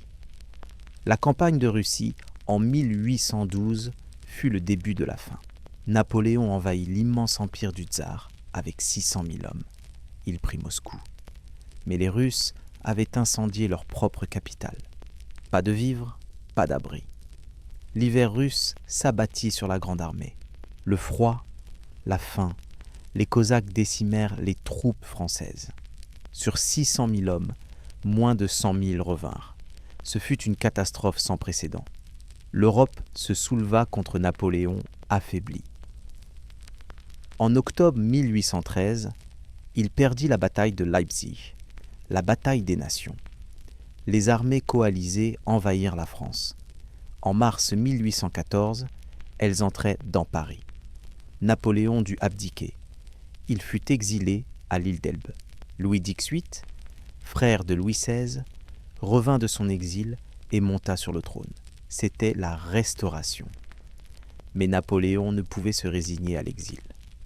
En mars 1815, il s'échappa d'Elbe et débarqua en France. Les soldats envoyés pour l'arrêter se ralliaient à lui. Louis XVIII s'enfuit. Napoléon revint à Paris en triomphe. Ce furent les 100 jours. Mais l'Europe coalisée se mobilisa de nouveau. En juin 1815, Napoléon fut écrasé à Waterloo par Wellington et Blücher. Cette fois, l'exil fut définitif. Il fut envoyé à Sainte-Hélène, îlot perdu dans l'Atlantique Sud, où il mourut en 1821. Louis XVIII revint une seconde fois. La Restauration reprit. Mais la France avait changé. Les acquis de la Révolution ne pouvaient être complètement effacés. Le Code civil demeura. L'égalité juridique subsista. Les biens nationaux vendus ne furent pas restitués à leurs anciens propriétaires. C'était un compromis fragile entre l'Ancien Régime et le monde nouveau. Paris, sous la Restauration, connut une période de paix relative. La ville se reconstruisait après les années de guerre. La vie culturelle reprit. Le romantisme s'épanouit. Victor Hugo, Lamartine, Alfred de Vigny, Alexandre Dumas écrivaient des œuvres qui enthousiasmaient le public. Les théâtres affichaient complets. Les salons littéraires renaissaient. La bourgeoisie enrichie voulait profiter de la vie après tant d'années de troubles. Mais les tensions politiques demeuraient. Charles Dix, qui succéda à Louis XVIII en 1824, tenta de restaurer la monarchie absolue. Il voulait redonner du pouvoir au clergé, indemniser les nobles émigrés, limiter la liberté de la presse. En juillet 1830, il signa des ordonnances répressives qui suspendèrent la liberté de la presse et dissolvaient la Chambre des députés. Paris se souleva. Les Trois Glorieuses, les 27, 28 et 29 juillet 1830 furent 3 journées révolutionnaires. Des barricades s'élevèrent dans les rues. Les ouvriers, les étudiants, les artisans combattirent les soldats du roi. Le drapeau tricolore fut hissé sur Notre-Dame. Le tableau de Delacroix, La liberté guidant le peuple, immortalisa cet événement. Charles Dix abdiqua et s'exila. Mais cette fois, les républicains ne prirent pas le pouvoir. La bourgeoisie libérale imposa un compromis. Une monarchie constitutionnelle avec Louis-Philippe d'Orléans comme roi. Louis-Philippe se voulait le roi des Français et non le roi de France. Nuance subtile mais importante. Il ne prétendait pas tenir son pouvoir de Dieu, mais du peuple. Il se promenait dans Paris avec un parapluie, serrant des mains, affichant une simplicité bourgeoise. On l'appelait le roi citoyen. Son règne, la monarchie de Juillet, dura 18 ans. Ce furent 18 années de prospérité pour la bourgeoisie. L'industrie se développa. Les premières lignes de chemin de fer furent construites. En 1837, la ligne Paris-Saint-Germain fut inaugurée. C'était une révolution. Les voyages qui prenaient des jours en diligence ne duraient plus que quelques heures. Les marchandises circulaient plus vite. Le monde rétrécissait. Paris se transforma. La ville grandissait encore. Elle atteignait le million d'habitants au milieu du XIXe siècle. Des immeubles de rapport furent construits par milliers. L'architecture haussmannienne commençait à apparaître. Immeubles de pierre de taille, 6 ou 7 étages, balcons en fer forgé, toits d'ardoise. Mais le centre-ville restait médiéval, avec ses rues étroites, tortueuses, insalubres. Les conditions de vie des ouvriers étaient effroyables. Ils s'entassaient dans des immeubles surpeuplés. Ils travaillaient 12 à 15 heures par jour dans des usines sans sécurité, sans hygiène. Les accidents étaient fréquents. Les enfants travaillaient dès 6 ou 7 ans. Les salaires permettaient à peine de survivre. Le choléra frappait régulièrement. En 1832, une épidémie tua plus de 18 000 Parisiens. La maladie n'épargnait personne, mais elle faisait surtout des ravages dans les quartiers pauvres, où l'eau était polluée et les logements insalubres. Les inégalités sociales devenaient insupportables. D'un côté, une bourgeoisie triomphante qui s'enrichissait construisait des théâtres, des passages couverts, des galeries commerciales. De l'autre, un prolétariat misérable qui voyait ses conditions de vie se dégrader malgré le progrès technique. Cette contradiction explosive alimentait les révoltes. En février 1848, une nouvelle révolution éclata. Le gouvernement avait interdit un banquet réformiste. Les Parisiens descendirent dans la rue. Les barricades se dressèrent à nouveau. Le 23 février, les soldats tirèrent sur la foule, boulevard des Capucines. Des dizaines de morts. La colère explosa. Le lendemain, Louis-Philippe abdiqua et s'enfuit en Angleterre. La République fut proclamée une deuxième fois. La Deuxième République commença dans l'enthousiasme. Le suffrage universel masculin fut instauré. L'esclavage fut aboli dans les colonies françaises.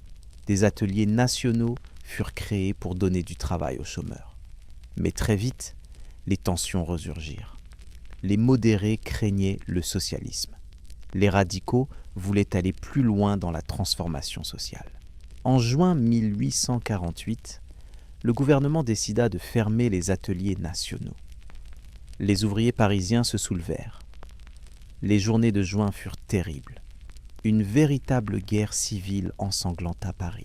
D'un côté, les ouvriers insurgés, de l'autre, l'armée et la garde nationale bourgeoise. Les combats durèrent 4 jours. Les barricades furent prises d'assaut.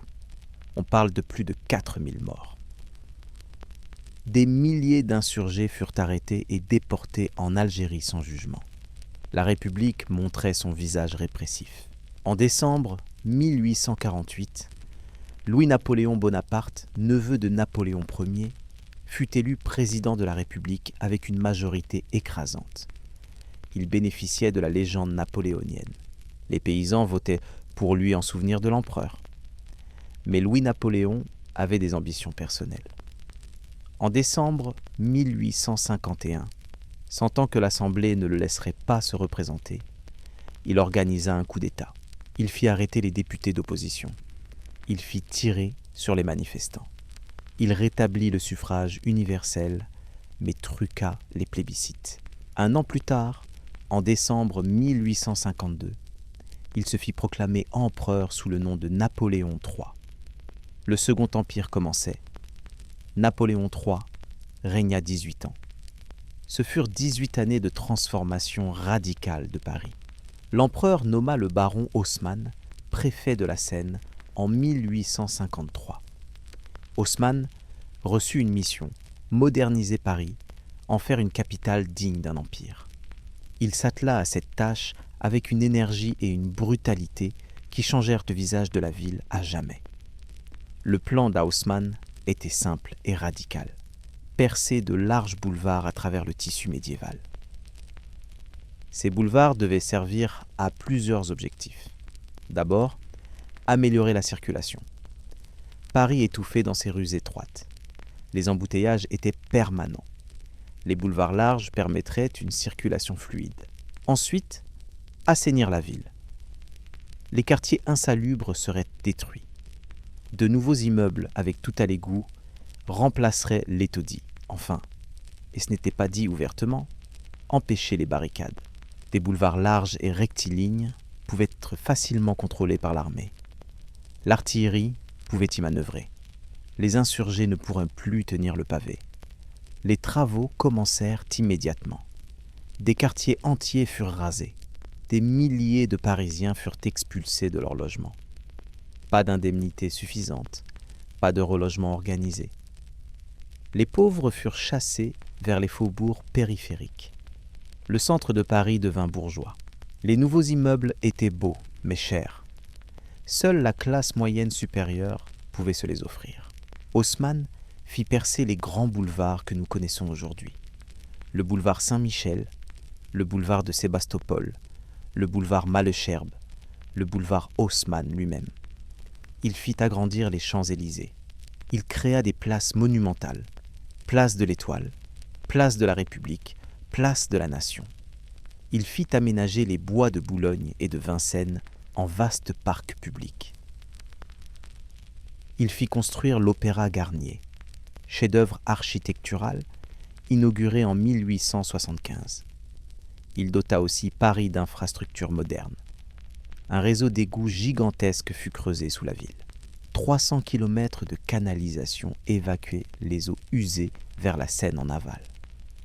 Un réseau d'adduction d'eau potable fut installé. Des fontaines publiques distribuaient l'eau dans tous les quartiers.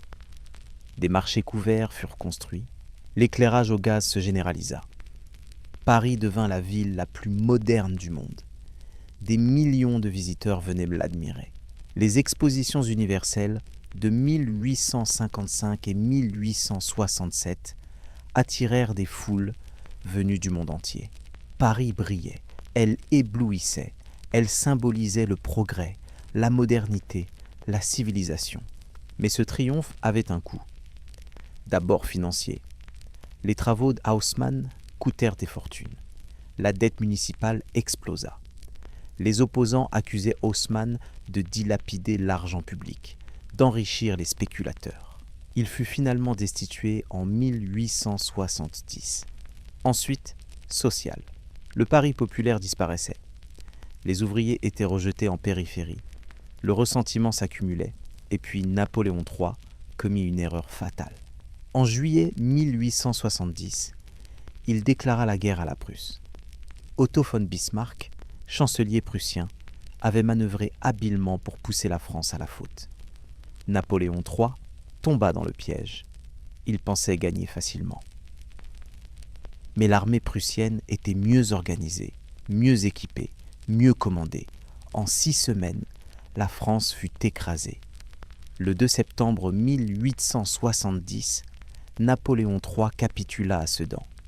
Il fut fait prisonnier avec toute son armée. La nouvelle parvint à Paris le 4 septembre. Immédiatement, la foule envahit le palais Bourbon. La République fut proclamée une 3e fois. Un gouvernement de défense nationale fut formé avec à sa tête le général Trochu et Léon Gambetta. Mais les Prussiens ne s'arrêtèrent pas. Ils marchèrent sur Paris. En septembre 1870, ils encerclèrent complètement la ville. Le siège commença. Il dura 4 mois et demi. Ce fut le siège le plus long et le plus terrible que Paris ait connu depuis les Vikings. Les Prussiens coupèrent tous les approvisionnements. Rien n'entrait, rien ne sortait. Paris était isolé du reste du monde. Pour communiquer avec la province, on utilisa des ballons montés. Des hommes courageux s'envolaient au-dessus des lignes ennemies dans des montgolfières. Gambetta lui-même quitta Paris en ballon pour aller organiser la résistance en province. Des pigeons voyageurs transportèrent des messages photographiés sur pellicule microscopique. Mais les nouvelles restaient mauvaises. Les armées françaises de province étaient vaincues les unes après les autres. Paris était seul. La famine s'installa. On mangea les chevaux, puis les chiens et les chats. Les rats se vendaient très cher. On abattit les animaux du jardin des plantes. Les éléphants Castor et Pollux finirent empâtés. Les menus des restaurants proposaient du civet de kangourou, du ragoût d'antilope. C'était à la fois grotesque et tragique. Le froid de l'hiver aggrava la situation.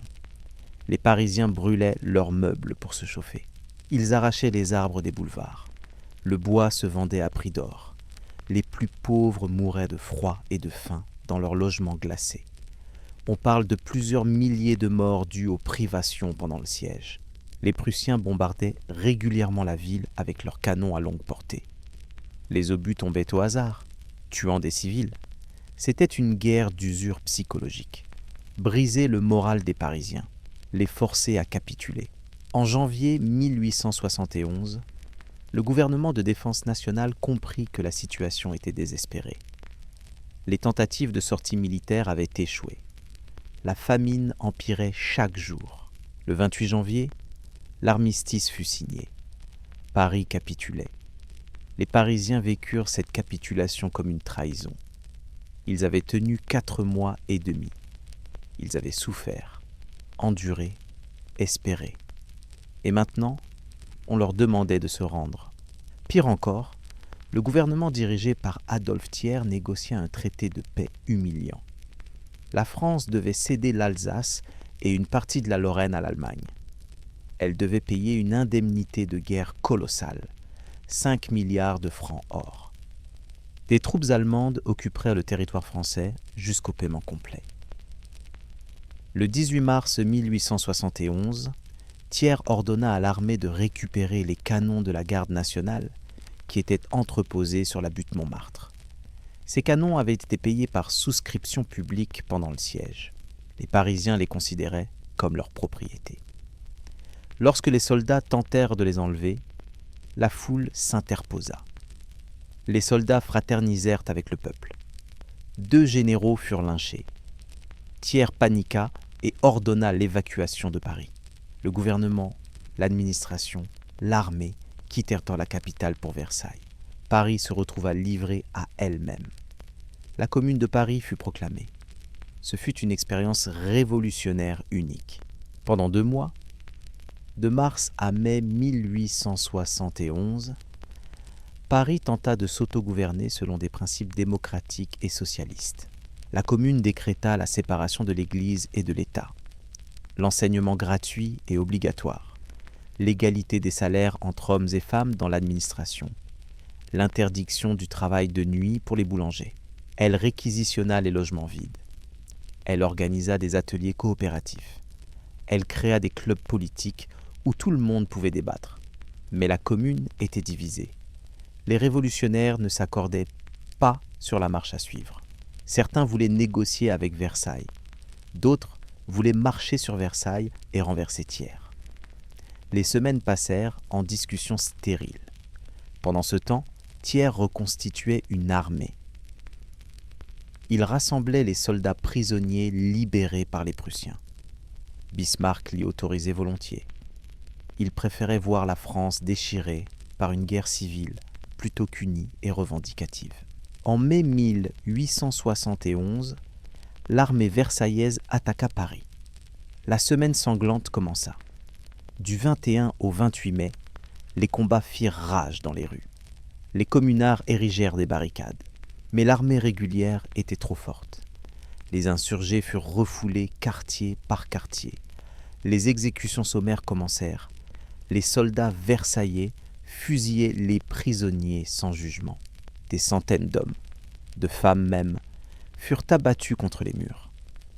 Les communards, acculés, commirent des actes désespérés. Ils fusillèrent des otages, dont l'archevêque de Paris. Ils incendièrent des bâtiments publics. Les Tuileries brûlèrent. L'hôtel de ville brûla. La bibliothèque du Louvre brûla. Des trésors irremplaçables disparurent dans les flammes. Paris semblait revivre un nouvel enfer. Le 28 mai, la dernière barricade tomba au cimetière du Père-Lachaise. Les derniers communards furent fusillés contre le mur aujourd'hui appelé le mur des Fédérés. La répression continua pendant des semaines. On arrêta plus de 38 000 personnes. Des milliers furent déportés en Nouvelle-Calédonie. Des centaines furent fusillés. On parle de 10 à 20 000 morts pendant et après la semaine sanglante. Le nombre exact reste inconnu. La Commune laissa des traces profondes. Elle inspira les mouvements révolutionnaires du XXe siècle. Marx et Engels l'analysèrent dans leurs écrits. Lénine s'en réclama. Elle devint un mythe fondateur pour la gauche internationale. Mais en France, elle provoqua une fracture politique qui dura des décennies. La droite voyait dans les communards des incendiaires et des assassins. La gauche en faisait des martyrs de la liberté. Paris mit du temps à se remettre de ses traumatismes. Les années 1870 furent une période de reconstruction matérielle et morale. La Troisième République s'installa progressivement. Elle ne fut d'abord acceptée que faute de mieux. Monarchistes et bonapartistes espéraient encore leur retour. Mais les républicains consolidèrent peu à peu leur position. En 1875, ils réussirent à faire voter des lois constitutionnelles qui organisaient le régime républicain.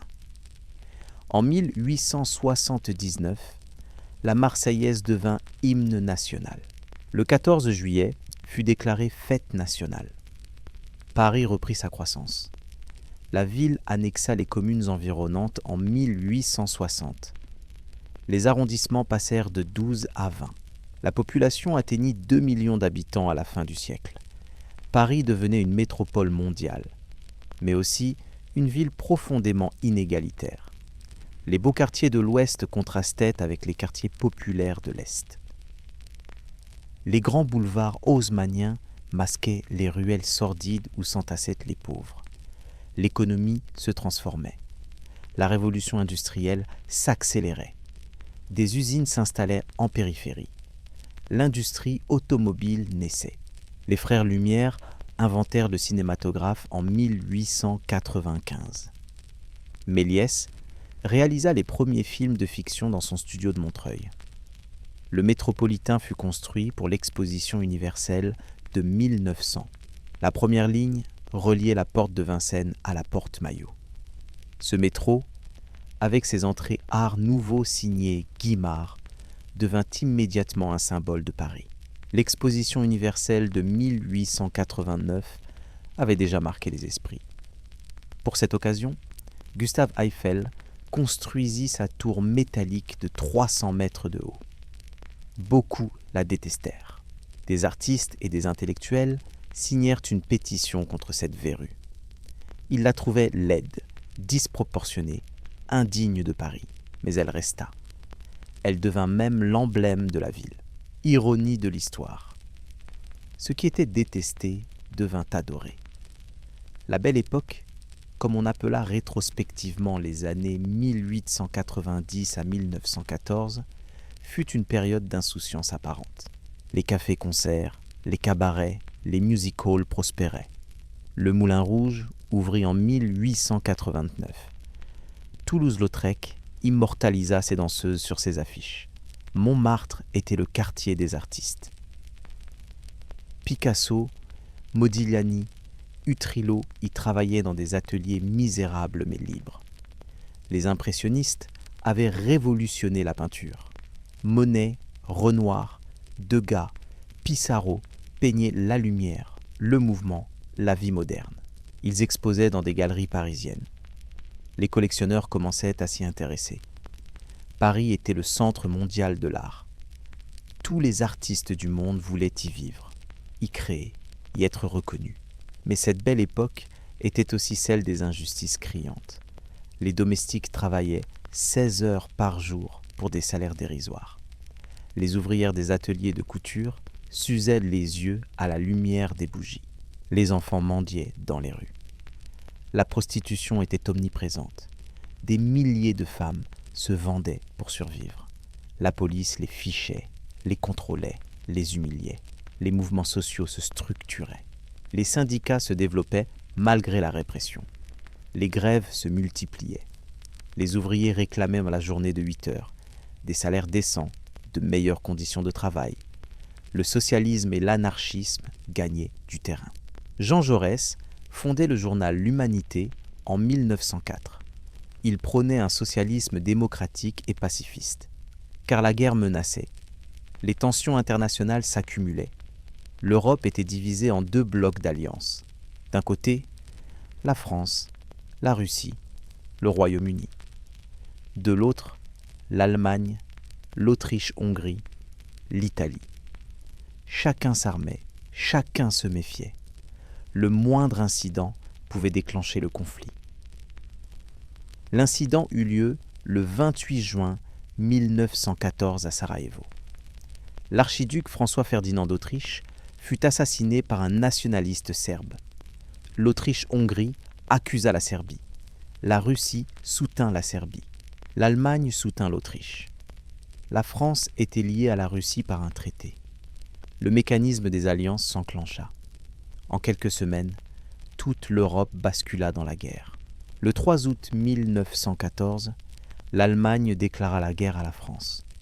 Le lendemain, les troupes allemandes envahissaient la Belgique. L'Union sacrée fut proclamée en France. Tous les partis politiques, même les socialistes pacifistes, votèrent les crédits de guerre. Jaurès, qui s'était opposé jusqu'au bout, fut assassiné le 30 et 1 juillet par un nationaliste fanatique. Paris se vida. Les hommes partirent au front. On parlait d'une guerre courte. Quelques semaines, quelques mois tout au plus. On serait de retour pour Noël. Cette illusion dura peu. Début septembre, les Allemands étaient à 40 km de Paris. Le gouvernement s'installa à Bordeaux. Le général Gallieni, gouverneur militaire de Paris, organisa la défense. Il réquisitionna tous les taxis parisiens pour transporter des troupes vers le front de la Marne. Cette image des taxis de la Marne entra dans la légende. La bataille de la Marne arrêta l'avancée allemande. Paris fut sauvé, mais la guerre s'enlisa. Les armées se retranchèrent dans des tranchées qui couraient de la mer du Nord à la Suisse. Pendant 4 ans, des millions d'hommes s'entretuèrent dans la boue pour gagner quelques centaines de mètres. Verdun, le chemin des dames, la Somme, des noms qui résonnent encore comme des symboles d'horreur. Paris était loin du front, mais la guerre la touchait. Les femmes remplaçaient les hommes dans les usines, les bureaux, les transports. Elles fabriquaient des obus, conduisaient des tramways, distribuaient le courrier. Elles découvraient une autonomie nouvelle. Les restrictions alimentaires s'aggravaient. Le pain était rationné. Le charbon manquait. Les hivers étaient glacés. Les blessés affluaient. Les hôpitaux débordaient. On transformait des écoles, des hôtels, des théâtres en hôpitaux de fortune. Les Parisiennes s'engageaient comme infirmières. Elles voyaient revenir des hommes mutilés, gazés, traumatisés. La guerre révélait son visage horrible. Les gueules cassées, ces soldats défigurés par les éclats d'obus, erraient dans les rues, provoquant malaise et pitié. En 1918, l'Allemagne lança une dernière offensive désespérée. Les troupes allemandes arrivèrent de nouveau aux portes de Paris. La Grosse Bertha, canon à très longue portée, bombarda la ville depuis plus de 100 km de distance. Les obus tombaient sans prévenir, tuant au hasard. 157 Parisiens moururent ainsi. Le vendredi saint, un obus frappa l'église Saint-Gervais pendant l'office. 88 morts. Mais l'offensive allemande s'épuisa. Les Américains étaient entrés en guerre en 1917. Leurs troupes fraîches débarquaient par centaines de milliers. L'Allemagne, épuisée, affamée par le blocus, ne pouvait plus tenir. Le 11 novembre 1918, l'armistice fut signé dans un wagon à rotonde. La guerre était finie. Paris explosa de joie. Les cloches sonnèrent, les drapeaux flottèrent, les gens dansaient dans les rues, pleuraient, s'embrassaient, mais la joie était mêlée de douleur. 1 400 000 Français étaient morts. Presque chaque famille avait perdu un fils, un père, un frère, un mari. Des régions entières du nord et de l'est étaient dévastées. Il faudrait des décennies pour effacer ces cicatrices. Paris accueillit les négociations de paix. Le traité de Versailles fut signé le 28 juin 1919, exactement 5 ans après l'assassinat de Sarajevo. L'Allemagne était déclarée responsable de la guerre. Elle devait payer des réparations énormes.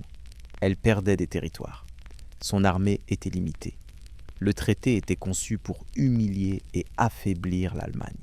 Beaucoup, dont l'économiste Keynes, avertirent que ce traité trop dur conduirait à de nouveaux conflits.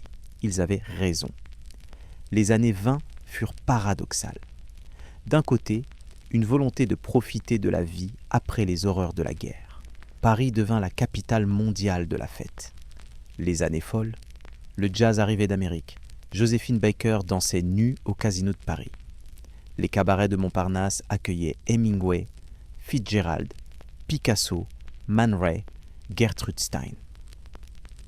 C'était la génération perdue, ces artistes américains expatriés qui fuyaient le puritanisme et cherchaient la liberté à Paris. La mode changeait.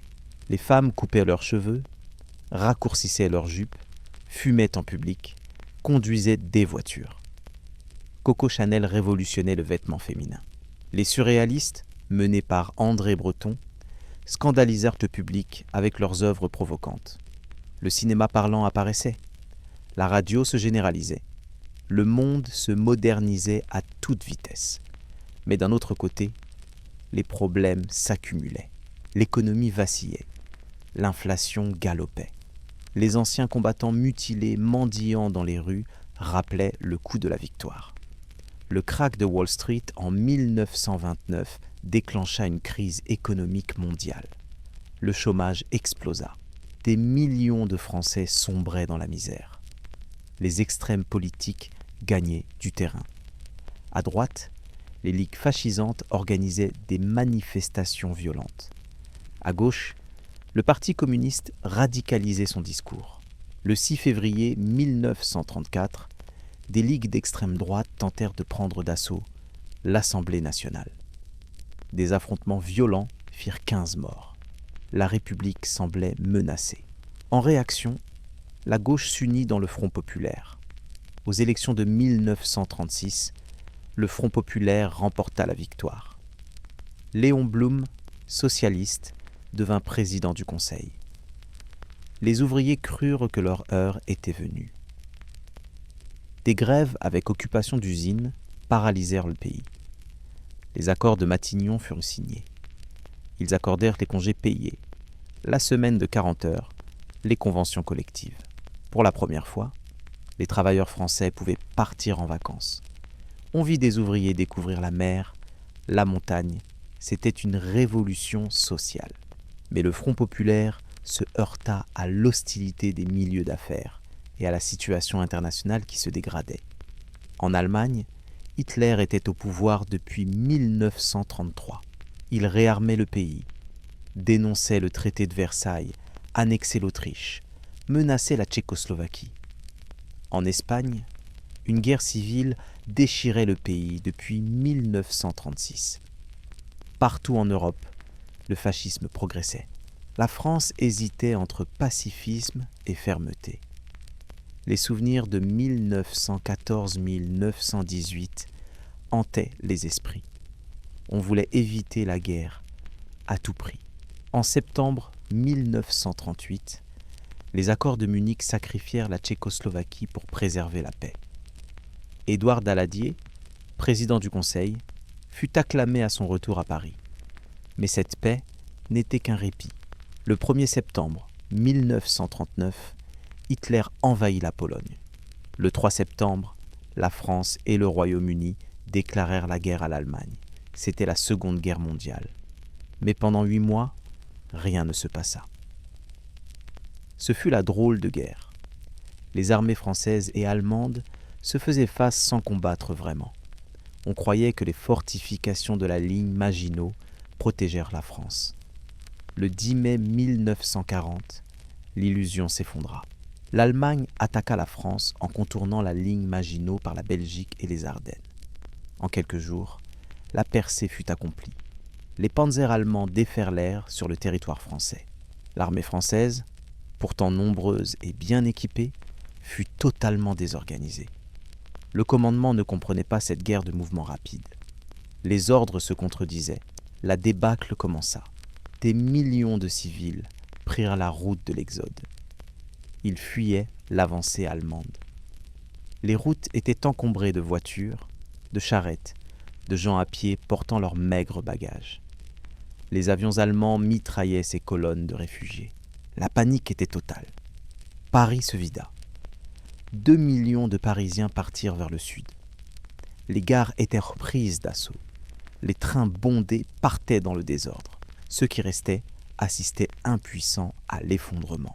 Le 14 juin 1940, les troupes allemandes entrèrent dans Paris.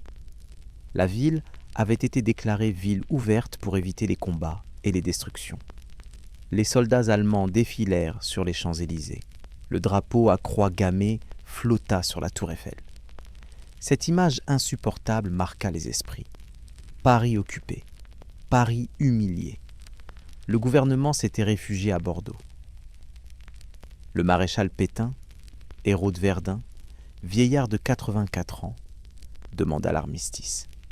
Le 22 juin, il fut signé dans le même wagon où l'armistice de 1918 avait été signé. Hitler avait exigé ce détail symbolique. La revanche était complète. La France était coupée en deux. Le nord et l'ouest occupés par l'Allemagne. Le sud sous l'autorité d'un gouvernement français installé à Vichy et dirigé par Pétain. Paris vécut 4 années d'occupation. 4 années sombres, honteuses, douloureuses. Les Allemands réquisitionnèrent les hôtels, les palais, les bâtiments publics. La Gestapo s'installa rue Lauriston. Les interrogatoires, les tortures, les exécutions devinrent quotidiens. Un couvre-feu fut imposé. Les tickets de rationnement limitaient sévèrement l'alimentation. La faim revint. On cultivait des légumes dans les jardins publics. On élevait des lapins sur les balcons. Les Juifs furent persécutés. Dès octobre 1940, un statut les excluait de nombreuses professions. Ils devaient se faire recenser. En juin 1942, ils furent obligés de porter l'étoile jaune. Puis vinrent les rafles. Le 16 et 17 juillet 1942, la police française arrêta plus de 13 000 juifs parisiens, dont 4 000 enfants. Ils furent parqués au vélodrome d'hiver dans des conditions épouvantables, sans eau, sans nourriture, sans sanitaire. Puis, ils furent déportés vers Auschwitz. Presque aucun ne revint. Cette collaboration du gouvernement de Vichy et d'une partie de la population française avec l'occupant nazi reste une plaie ouverte dans la mémoire nationale. Certains collaborèrent par conviction idéologique, adhérant au fascisme et à l'antisémitisme. D'autres, par opportunisme, pour protéger leurs intérêts ou leur carrière. Beaucoup, simplement, pour survivre dans une situation impossible. Mais il y eut aussi la résistance. Des hommes et des femmes refusèrent la défaite et l'occupation. Ils organisèrent des réseaux clandestins. Ils sabotaient les voies ferrées, les usines travaillant pour l'Allemagne. Ils cachaient des aviateurs alliés abattus. Ils aidaient des Juifs à fuir. Ils diffusaient des journaux clandestins. Ils risquaient leur vie chaque jour. Beaucoup furent arrêtés, torturés, fusillés ou déportés. Le général de Gaulle, qui avait refusé l'armistice et était parti à Londres, incarna ce refus. Depuis la BBC, il appela les Français à continuer le combat. Il créa la France libre, gouvernement en exil qui continuait la guerre aux côtés des Alliés. Progressivement, la résistance intérieure et la France libre se coordonnèrent. Jean Moulin, envoyé par de Gaulle, unifia les mouvements de résistance en 1943. Il fut arrêté par la Gestapo et mourut sous la torture. À partir de 1943, la situation militaire bascula. Les Allemands furent vaincus à Stalingrad. Les Alliés débarquèrent en Afrique du Nord, puis en Sicile. L'étau se resserrait. Le 6 juin 1944, le débarquement de Normandie commença la libération de l'Europe occidentale. Les troupes alliées avançaient vers Paris. Le 19 août 1944, l'insurrection parisienne éclata. Les résistants attaquèrent les positions allemandes. Les barricades se dressèrent une nouvelle fois. Les combats de rue firent rage. Le général allemand von Coltitz reçut l'ordre de Hitler de détruire Paris plutôt que de la rendre. Il devait faire sauter les ponts, les monuments, incendier la ville. Mais Coltitz désobéit. Il négocia secrètement avec la résistance. Il épargna Paris. Le 25 août 1944, la division Leclerc entra dans Paris. C'était une division française de l'armée alliée. De Gaulle avait insisté pour que des troupes françaises libèrent Paris. Symboliquement, c'était essentiel. Les Parisiens accueillirent les libérateurs dans la liesse. Les cloches sonnèrent. Les drapeaux tricolores fleurirent partout. Les femmes embrassaient les soldats. Les larmes de joie coulaient. Le lendemain, 26 août, De Gaulle descendit les Champs-Élysées à pied, acclamé par une foule immense.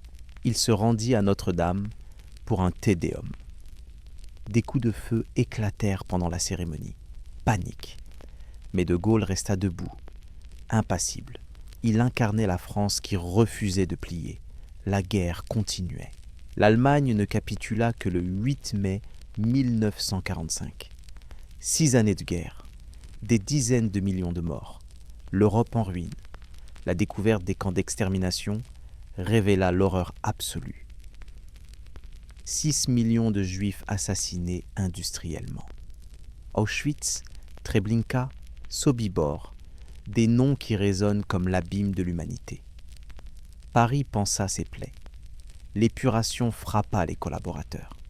Des milliers de personnes furent jugées, certaines exécutées, d'autres emprisonnées. Des femmes accusées d'avoir eu des relations avec des Allemands furent tondues en public, humiliées. Ce fut parfois de la justice, parfois de la vengeance, souvent un mélange confus des deux. La 4e République fut proclamée. Elle dura de 1946 à 1958. Ce fut une période d'instabilité politique chronique, mais aussi de reconstruction économique remarquable. Le plan Marshall américain aida à financer la reconstruction. Les 30 Glorieuses commencèrent. 3 décennies de croissance économique sans précédent. Paris se modernisa. Des immeubles neufs remplacèrent les bâtiments détruits. Le métro s'étendit. Les banlieues se développèrent. Des grands ensembles furent construits pour loger la population croissante. L'immigration apporta de la main-d'œuvre nécessaire à la reconstruction. Des Italiens, des Espagnols, des Portugais, puis des Maghrébins vinrent travailler en France. Mais la France était engagée dans des guerres coloniales désastreuses. En Indochine d'abord, où elle fut vaincue en 1954. En Algérie ensuite, à partir de 1954. Cette guerre fut particulièrement traumatisante. L'Algérie n'était pas une colonie comme les autres. Elle était considérée comme partie intégrante de la France. Plus d'1 million de Français d'origine européenne y vivaient depuis des générations. La guerre d'Algérie déchira la France. Les partisans de l'Algérie française s'opposaient violemment aux partisans de l'indépendance. Des attentats frappaient Paris. Le FLN algérien organisait des actions terroristes. La police française répondait par la répression. Le 17 octobre 1961, une manifestation pacifique d'Algériens fut réprimée dans le sang. Des dizaines, peut-être des centaines de manifestants furent tués. Certains jetés dans la Seine. Ce massacre fut longtemps occulté. En 1958, la 4e République s'effondra sous le poids de la guerre d'Algérie. De Gaulle revint au pouvoir. Il fit adopter une nouvelle constitution créant la 5e République avec un président fort. Lui-même devint ce président. Contre toute attente, lui qui avait incarné la France combattante comprit que l'Algérie devait devenir indépendante. Il négocia avec le FLN. Les accords d'Évian furent signés en 1962. L'Algérie devint indépendante. 1 million de pièces noires durent quitter leur terre natale et se réfugier en France. Ce fut un traumatisme supplémentaire. Les années 60 furent celles de la modernisation triomphante. De Gaulle voulait que la France redevienne une grande puissance. Il dota le pays de l'arme nucléaire. Il sortit la France du commandement intégré de l'OTAN. Il s'opposa à l'hégémonie américaine. Paris accueillait les présidents du monde entier. Mais en mai 1968, l'ordre gaulliste fut ébranlé. Une révolte étudiante partie de l'université de Nanterre se propagea à Paris. Le quartier latin fut le théâtre d'affrontements violents entre étudiants et police. Les pavés volaient, les barricades se dressaient, les slogans fusaient. Il est interdit d'interdire. Sous les pavés la plage, l'imagination au pouvoir. Le mouvement s'étendit. Les ouvriers se mirent en grève. 10 millions de grévistes paralysèrent le pays. La France semblait au bord de la révolution. De Gaulle vacilla, mais il reprit la main. Il dissout l'Assemblée nationale. Des élections furent organisées. La droite remporta une victoire écrasante. La France ne voulait pas de révolution. Mais 68 resta cependant un moment fondateur. Il marqua une libération des mœurs, une remise en question des autorités traditionnelles, une aspiration à plus de liberté individuelle. De Gaulle démissionna en 1969 après l'échec d'un référendum. Son successeur, Georges Pompidou, continua la modernisation. Il fit construire le périphérique parisien, autoroute urbaine qui ceinture la ville. Il lança le projet du centre culturel qui porte aujourd'hui son nom, Beaubourg, avec son architecture radicalement moderne. Paris continuait à se transformer. Les Halles, ce ventre de Paris décrit par Zola, furent détruites en 1971. Le marché fut transféré à Rungis. Un immense centre commercial souterrain prit la place. Les tours de la Défense poussèrent à l'ouest. Paris s'étalait toujours plus. Les décennies suivantes virent l'alternance politique entre droite et gauche. François Mitterrand, premier président socialiste de la Ve République élu en 1981, lança de grands travaux. Le Louvre avec sa pyramide de verre, la Bibliothèque nationale de France, l'Opéra Bastille, l'Arche de la Défense. Il voulait marquer son époque, inscrire sa marque dans la pierre de Paris. La société française continuait à évoluer. L'immigration changeait le visage de Paris et de ses banlieues. Les communautés africaines, maghrébines, asiatiques apportaient leur culture, leur religion, leur cuisine. Paris devenait véritablement cosmopolite. Mais cette diversité générait aussi des tensions. Le chômage, la ségrégation spatiale, les discriminations alimentaient le ressentiment. Les émeutes de banlieue en 2005 révélèrent la fracture sociale et territoriale. Le terrorisme islamiste frappa Paris à plusieurs reprises. En janvier 2015, l'attentat contre Charlie Hebdo et l'hypercaché tua 17 personnes. En novembre 2015, des attentats coordonnés au Bataclan, aux terrasses de café, au Stade de France tuèrent 130 personnes. En juillet 2016, un camion fou sur la promenade des Anglais à Nice fit 86 morts. Paris découvrait que la barbarie pouvait frapper au cœur même de sa vie quotidienne. Mais Paris résista. Les Parisiens refusèrent de céder à la peur. Ils continuèrent à sortir, à boire en terrasse, à aller au concert. « Je suis Charlie, on n'a pas peur ». Ces slogans exprimaient la volonté de ne pas se laisser impressionner. La ville avait survécu à tant d'épreuves qu'elle survivrait encore. Aujourd'hui, Paris reste une métropole mondiale. Plus de 2 millions d'habitants dans la ville, 12 millions dans l'agglomération. Un centre financier, culturel, touristique de premier plan. Les musées accueillent des dizaines de millions de visiteurs chaque année. La mode, le luxe, la gastronomie font rayonner l'image de Paris dans le monde entier. La tour Eiffel scintille chaque soir, rappelant que Paris reste, selon le cliché éternel, la ville lumière. Mais Paris affronte aussi des défis immenses. La pollution de l'air, les embouteillages, le coût du logement qui exclut les classes moyennes, les inégalités territoriales entre le centre et les périphéries. Le changement climatique menace. La Seine connaît des crues de plus en plus violentes. Les canicules se multiplient. Paris doit se réinventer une nouvelle fois. De la petite île gauloise perdue dans les marécages au grand boulevard haussmannien, des rois mérovingiens au président de la République, des invasions vikings aux attentats terroristes, Paris a traversé 2000 ans d'histoire. Elle a été détruite, reconstruite, transformée sans cesse. Elle a été le théâtre de révolutions, de massacres, de triomphes, de désespoir. Elle a vu passer des millions de destins individuels, chacun contribuant à faire vivre cette entité collective qu'on appelle une ville. Pourquoi continuons-nous à raconter l'histoire de Paris comme si elle était simple, comme si elle n'était qu'une succession de monuments et de grands hommes? L'histoire réelle est infiniment plus complexe. Elle est faite de violence et de beauté, de grandeur et de misère, de générosité et de cruauté. Paris n'est pas seulement une collection de pierres élégantes alignées le long d'un fleuve.